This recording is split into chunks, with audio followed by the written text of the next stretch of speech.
evening. My name is Gary Silbiger. I was a council member in Culver City from 2002 to 2010, and 1 year, including 1 year as mayor. I'm happy that you're coming here to Culver City and listening to not just Culver City residents, but residents from throughout this area.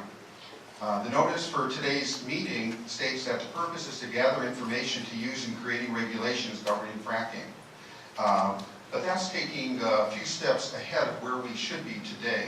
We're not at a stage of talking about regulations. I'm a strong believer that when a procedure is followed correctly, the result is much more likely to also be correct and beneficial. The order of the process used by the Department of Conservation is wrong because we are not at a point in time when we have determined fracking is safe when regulated. You know, regulations sometimes are a very, very good thing. We talk about regulating the bank industry, and then we deregulate, and we go through a lot of different examples of regulations. However, here, the regulation would actually allow the fracking that should be banned. We don't want to regulate something that is harmful to our whole community. We want it banned. So that's why I say that regulations come later. First there has to be a ban or moratorium on it, and then later on, if by some miracle the department can prove that it is 100% safe, then you can talk about creating regulations. That's not where we're at this point.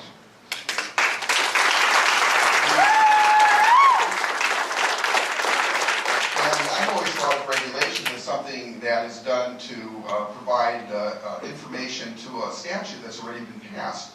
As far as I know, there is no statute allowing fracking. I don't know how you can make regulations when there's no law that allows for that. The state has a responsibility to protect the health, welfare, and safety of its residents, as well as our future generations.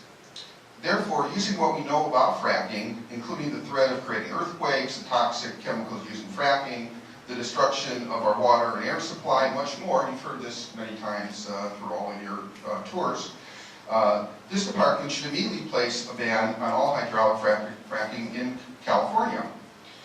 Now, just a few more seconds, please, sir. Pardon me? Just a few more seconds, please. How many? We're past 2 minutes. Okay. So just a few more seconds. You know about Proposition 65, which bans discharging certain chemicals into the sources of drinking water. This is likely happening and will happen during fracturing. It should be banned for that reason in itself. That was an initiative that was passed by the people of California.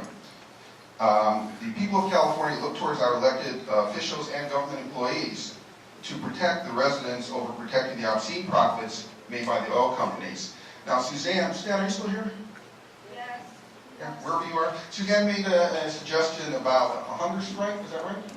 Yes. Well, you know, now that we're here tonight, I think we have to take advantage of all of us being here and trying to figure out what journey we're going to take. You know, what else could there be? Definitely talking to elected officials. We cannot just rely on the state of California. We have to talk to every level of elected officials. We have to meet with them. We have to email. We have to call. We have to corral them wherever they are. And I think as part of that, it would make sense for us to go not only to the officials here on all levels, but I think we should start talking about having a trip to Sacramento. I think we should all, you know, also close up our communities now, because right now, if we don't close up our communities and go to Sacramento and you know, talk to our officials until they listen, then we're not going to have our community at all. Thank you.